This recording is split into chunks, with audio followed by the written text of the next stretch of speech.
Green Healing Show, and the beautiful lady Tarnie Fulloon. I'm so grateful to have her here. 8 body mind skills you need for health, wellness, and well being. And she's the creator of Body Centered Medicine. Welcome to my show. Thank you. Thank you. Lovely to be here. Thank you. Yes. All right, Tarnie, tell me about yourself first, and how did you end up being a creator of Body Centered Medicine, and actually what you're doing and what is your certification? Yeah, tell me about it. So, thank you. I actually started as a sports medicine physiotherapist when I was and I'm from Australia, so I studied in Australia. I did my sports medicine, I did my physiotherapy training, did the general training, and then specialized in actual manual therapy and sports medicine. And actually, interesting, I ended up specializing in women's health as well, because I actually I did a lot of pregnancy exercise classes and childbirth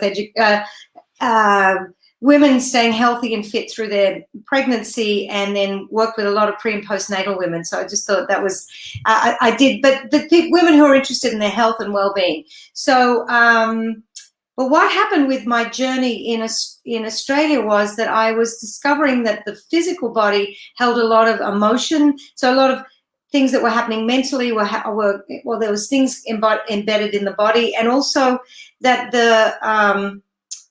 that there were just people, I'd be working on them physically, and there were these other things that were coming forward. And so I ended up doing my master's in, coming to the United States and doing my master's in spiritual psychology, and then ultimately doing my somatic movement training. So I combined the three and created Body Centered Medicine. And so Body Centered Medicine is about, really, the premise is that the body holds the answers, and when we take time to listen to the body, get out of the head and listen to, and so that could be listening to the pain, listening to the illness, listening to where you're not, something's getting stuck or something's not happening. For instance, like conceiving, you want to find out and work with those body parts, or work with that deeper information that's embedded in the body. So I unlocked that information. That's interesting, because I have a fertility empowerment show, and we always talk about emotion, especially those PTSD and depression that you actually carry with yourself from childhood, and that can actually affect your body health, especially your fertility. So tell me about your 8 body mind skills you need for health. Thank you. I have in my actually originally my business, when in 98, I've had a few incarnations of my business. I was Mossman Physiotherapy and Sports Injury Center in Australia. Then when I came to do my master's, I created Body Freedom. And in Body Freedom, I created these 8 steps, and then I've just translated them, I guess, just reworked them into Body Centered Medicine. So, and I think across the board, if anybody tells you anything about health, wellness, or well-being, breath, connecting to your breath is your first step. How do you feel? How do you connect to, how do you relate to yourself through your breath? The second thing in this, and I call it an embodiment process. So it's Body Centered Medicine, embodiment and somatic process. Soma, somatic being soma, the body. Embodiment as in I'm inhabiting my body. Is to actually feel the feelings, feel the connection to your body. So a lot of people will do mindfulness, or they might do yoga, or they might do self-care. In fact, I do a training in Body Centered Medicine, and there was someone today said, I do all these self-care and I take time and I do gratitude, but I don't actually necessarily connect to the experience or the feeling inside my body. So feeling the sensations and awarenesses in the body. The third step is to relate to what's there, and I use movement for that. I have a movement process that I take people through that I use for that. The fourth step is to find the safe place inside your body. A lot of times, if we've had trauma, if there's been negative experiences, if you're holding a lot of negative Another client said recently, I just want to stop beating myself up with all the things that I say to myself. So it's creating that safe place internally. Most of us don't even think about it. The fifth step is connecting with the pain body, and the pain body could be the physical pain, could be the emotional pain, could be the mental pain like judgments and limiting beliefs, or the spiritual pain where they're not really connecting to the divine source. Step number, what am I up to? Six is finding that deep stillness in the body. 7 is how to actually become embodied. And 8 is the integration of it all. So that's a very quick summary. Yeah. No, I try to just integrate it in my mind how it worked for me, because I'm also a PTSD coach and fertility coach. And you said feel peaceful in your heart, which I totally believe, because if you are restless, if you can't focus on your treatment, whatever healing you're doing, right, then the treatment doesn't go right. right. And you first need to process your PTSD or emotional state before starting any treatment, rather in chronic disease, fertility, whatever. That's what I believe. And yeah.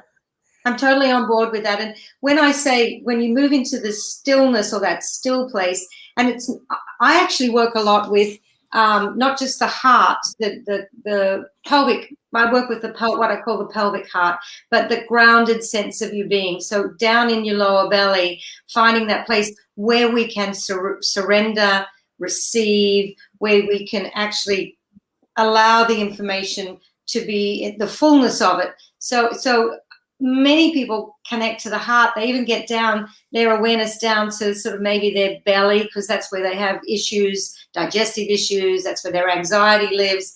But then to get down in and rest into the lower belly. So the stillness I invite people down is into the lower belly, pelvic region, and into that place where we receive and surrender. Yeah, surrender is so important, because that's the first thing I always recommend to my clients. Even myself, I use it a lot, because I was struggling with fertility issues for some time. And as soon as I start surrendering, Yes. then healing is started. And I also know something about the breath you mentioned in the beginning. Mm-hmm. I had a little bit asthma. And when I went to acupuncture, he said, we need to treat your asthma, because you have lot of phlegm. Mm-hmm. Everything is accumulated here, so you cannot have the deep breath. Right. Breath is very important, because that's the way you actually create energy, right? You bring all the oxygen to your body and create this flow in your body. And breath also brings you back to your body, brings you back to that awareness in your body. And breath, when I often work with breath, is like you to start to feel it. It helps you inhabit your body. It does oxygenate, it does lots of wonderful things. And then you can start to follow the movement, or start to feel deeper in around the area with your breath. So if you've got an area that's in pain, or an area that's feeling stuck, or an area that's not functioning well, you take your breath around the area. It helps hold the support, so you can listen to it, so it can start to share with you. It can start to unwind. It can start to release what information it's got there. Yes, beautiful. Yeah. So give me some recommendation to somebody who actually cannot perform well. Let's say she has some chronic disease, or she has some fertility issues. What is the first thing you recommend? So I'm going to, I'll think of an example. I'll do one with fertility, and I'll also can talk to you one about a more chronic problem. But the fertility, the woman who came to me was on IVF, trying to get pregnant, And this was her last go. This was it. She was already 46. She'd already done it a number of times. This was the last ditch. And she'd been a client of mine before, and of course they were spending all their money on getting pregnant. But she just felt, I got to try this. So I used the breath and attention to go down into the reproductive area and feeling into the uterus, the ovaries, into the vagina. We just go through the whole reproductive. And what we found, the lining of her uterus was resisting her getting pregnant because she had a mother who was suicidal and was always forever trying to commit suicide. Her mother never did. Her mother's still alive, but she was very traumatized, and actually she tried to commit suicide when she was 13. And so this lining of the uterus was just saying, we're not bringing in a baby into the world because it's just too unsafe and it's been too traumatic. Anyway, we worked with that, and she now has a healthy 3 or 4 year old. She got pregnant. So wow. Beautiful. And that one was really an interesting one, because often it is the uterus, or it could be the ovaries or something, but this was actually the lining of the uterus that was resisting the impregnation, the implantation. So and then with a chronic problem, and I'll actually talk about a physical one. I've done work with diseases. I've done work. This also turns up with relationship, money, work, purpose, all sorts of things, because it's all in the body. But this was a woman recently in the last couple of years. She came to me with very chronic neck and back pain, neck and shoulder pain, and actually neck and shoulder and back pain is one of my specialties. And so she wasn't resolving, and she tried acupuncture and physical therapy and chiropractic and massage and Reiki treatments and all sorts of things, and it relieves it, but it wasn't coming. It wasn't holding. It kept reoccurring, and really, what it turned out to, she was in a very punishing, even though externally it looked fine, but inside her marriage, she had a very verbally abusive husband who'd made her feel she just couldn't find a voice. She didn't know who she was anymore. She didn't know. She was in reaction. She was always sort of defending herself. And so as we've worked with her, she's actually got out of her marriage, and she's a wonderful musician that she's never, for 35 years, she just suppressed herself. So now at 60, she's starting to become a musician again and writing music and producing. And it's just been glorious. But she was very oppressed for a long time. So they're 2 examples. That's interesting. I always talk about this even in my book, Naturally Conceived. One part of the healing, getting back to creation. Yes. Because when you start creating and starting new things, your body break the old habit of pain and all the pattern that you have, and you just try to distract yourself from pain with focusing on something creative. And creation, especially for reproductive functions, because you have to create a baby, right? So when you start creating something in your real world, your body get the sign and start creating inside. And also for me with and this is actually not just getting pregnant, but it's actually with everything, that this creativity is exactly. The creative place is in the lower belly. It's the pelvis. So that's why I work a lot with helping people become more embodied and grounded. But once you move into that creative place, which is housed in the lower belly, in the pelvis, the second chakra, first chakra, whatever you want to call it, but that area of the body, once I know it and I can allow myself to be creative, I mean, lots of things happen. It's babies get conceived, but relationships, money flows, all sorts of things happen. So it's very, very, very important. Very important. Beautiful. Yes. Okay, we continue our discussion. I love to talk about the 6 and 7 part of your topics. And then we need few seconds break and we come back. Sure. So you would like me to talk about Yes. the number, I think what 6 and 7. So stillness and embodiment. Yes. We come back. Please subscribe to Panta Calhoun Transition channel and order my book Naturally Conceived through Amazon. Thank you for watching. All right. Can you start from 6, 7, and 8? Because I know by the 5 we already discussed some. Some of the pain body, yes. That's the pain body part, if you will, or the place where we're stuck. That's the premise. That's the not the premise. That's the crux of my work. That's where I work with most people. And then once we've starting to unwind what's been held there, where the trauma is, the negative beliefs you're holding, the limiting, how you're holding yourself and limiting yourself, then you can start to move into finding that place of receptivity and surrender. I can start to move into being okay being in my own body, right? I can start to feel that there's an exchange between, it's not just me out on my own, but there's an exchange between me and another, me and the earth, me and the universe. And so that creates extraordinary amount of possibility.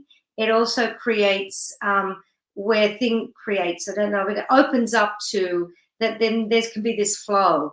And so I find when I move into the stillness and the embodiment and the integration, I mean, all of these three really belong together, that I start getting, quote unquote, taken care of, or, you know, things just fall into place, or, you know, it's like you know, you talk about the divine intervention or the divine flow. Certainly when you move into 6, 7, and 8, right? 6, 7, and 8. Yes, so when you move into stillness, you start listening at a deeper level and being guided by that.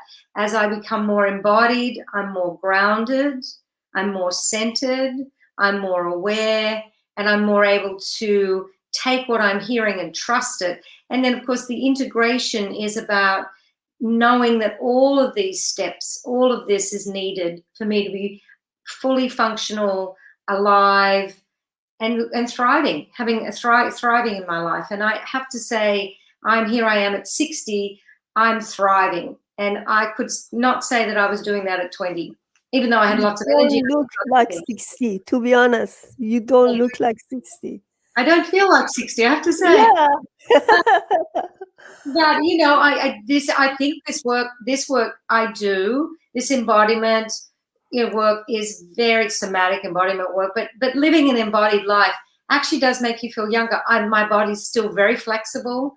I have a few aging issues, but there's nothing major. I mean, it's, you know, I think we're always, when we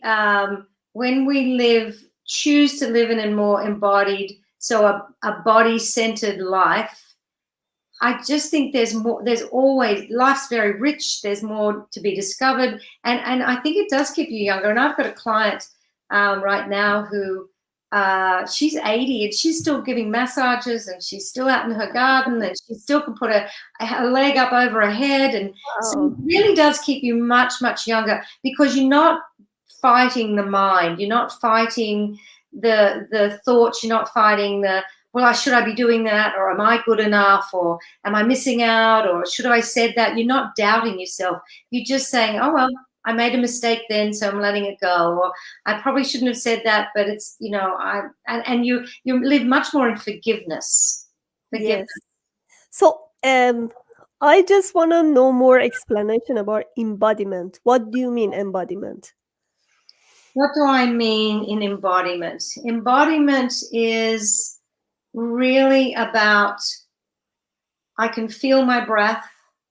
I can feel the feeling that's present. So if I take just in this moment, what are you aware of? Right? What are the feelings? What are the sensations? What's your connection to the earth, if you will, the ground, so grounded, so a grounded sense of self. You know, it's like, how am I feeling anchored? So am I up here, or am I down deep in my body? So, and it's embodiment is also, can I be in that feeling I'm in that safe place, I'm safe inside my body. Embodiment is also about, if I've got something that triggered me. This morning I had something that triggered me, and it triggered an old pattern of I'm of no value, right? It was very quick, right? Didn't last for long, but I watched myself contract, and I felt it, not just watched it, I felt it, I owned it. So embodiment is, I've owned the feeling, I've owned the reaction, and I recognize where it's come from. And then I see, you know what, that's actually not a real truth. I can beat myself up about that, or I can just let it go. So it's really being in a deep, truthful conversation with yourself. Embodiment is also about being really authentic. Like, can I be here and speak to you from my true, authentic voice? Beautiful. Does that Yes, for sure. Yeah. So, and this 8th one, you said you integrate everything together, right? You connect them. Yeah, integration, really, what I do with that, the piece of work that I do is really about, it's still embodiment, but integration is really committing to yourself. It's really saying, I come first, but not from a narcissistic, self-centered, self-serving place, but rather, can I deeply listen and commit to feeling my feelings, taking time to be truthful to myself of what I'm feeling, and can I find the way to express it that comes from compassion, kindness, loving. And so I'm committing to really taking all that I've learnt, all that I know about myself, and then holding it in a place of love and tenderness and compassion, and then doing that with another as well. So I'm not projecting onto someone, or I'm not allowing them to project onto me. Beautiful. Thank you. So, do you have any freebie, any program that you can offer to my audience? I have a number of things that I have. I'm actually, can I just check, did I send you something that we're going to give out, or no? Did I give you a special gift? I'm not sure if I did. If I did, I can't remember, but that's okay.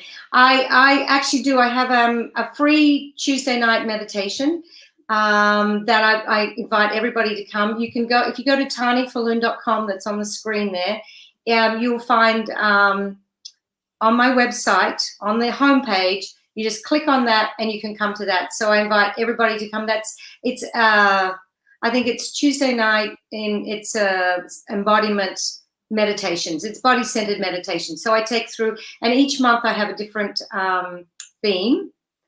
And then I also am doing a fundamentals of body centered medicine. So if you want to learn about body centered medicine at a deeper level, learn about these steps, I've got a workshop coming on June 11th and 12th. And so everybody on this call, you'll have to probably email me, or and it's available on the website as well. Is a 25% discount. It's a very reasonably priced. Thank you so much. Priced. I think yes, sorry. You actually wrote the same thing in your profile, yeah. Oh, good. Okay, great. Excellent. So TarnieFulloon.com is your website. And is that your Facebook or Instagram, Tarnie Fulloon? You have both? Yes, everything. That's everything. I mean, okay. I've also got it under Body Centered Medicine. You can find me under both, but my URL is Tarnie Fulloon. So that's just easy. And at Tarnie Fulloon is Facebook, Instagram, YouTube. I've got lots of YouTube videos, free videos. So if anybody wants to experience my work or hear me, you'll see me on, you'll find me on YouTube as well. Beautiful. We have a few minutes left. So I just want to know if you have any recommendation for COVID, this pandemic situation that we are in. Yeah, if you can help us to relieve from this. Yes, I think the COVID's been really challenging. A lot of people have become very anxious, very depressed, I felt very isolated. And then it's brought up some of old traumas and old limiting beliefs, negative beliefs, judgments. It's really stirred the pot. And I know for me, for a couple of months there, January and February, because I normally am with family over Christmas, and both my husband and I, we live in the United States, but he's from Sweden, I'm from Australia, so we often are with family. So it was really, I could feel myself just not doing so well. So I do know these practices of the practice I do, and I have a meditation, a body centering meditation, and a movement practice that's really served me deeply. So the piece around COVID is to actually embrace the I don't want to say this, the feeling of isolation, but embrace what's present and find the gift. But it's not just finding it up in your head. It's like feeling in your body, what is it that I'm really needing? And if you need connecting with someone, or you need to reach out and reach friend, I think a lot of people I also found pulled away and then weren't reaching out. Everybody just isolated and forgot to connect. And so it's really important to, reach out. Now we're starting to come out of it, or some of us, certainly California is, but is reach out and get your friends, or, find ways to connect.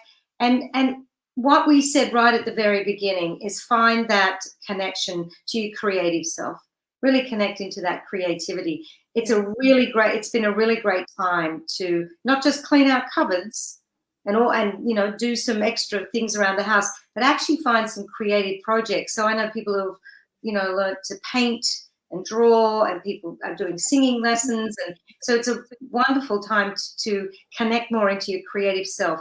And I think the last thing I'd say is connect to your divine connection. Take time for that meditation. Take time to go into your stillness. Take time to just connect to the earth and listen to that greater mystical unknown energy that runs through our body and runs through our life. Beautiful. Yes, those are great recommendations. We definitely do, because this is the best time you spend more time at home. And I remember before COVID, everybody had a dream to stay at home a little bit and spend more time with the family. Now it's COVID, everybody want to go out, be busy, That's the human nature. Yes. But that's fine. For me, it was a good time because I had this opportunity to have podcast interviews, and I learn every day. And creativity is part of my life because every day I do create lots of posters, lots of podcasts, books, Yes. Yeah, everybody have this blessing to enjoy this time. Very true. It's very Yes. true. Thank you so much for being in this show. We really enjoy talking to you, and hopefully we see you again. Yes, it was lovely. Thank you so much. I really enjoyed being with you. Thank you. Thank you. Good Bye. day. Bye.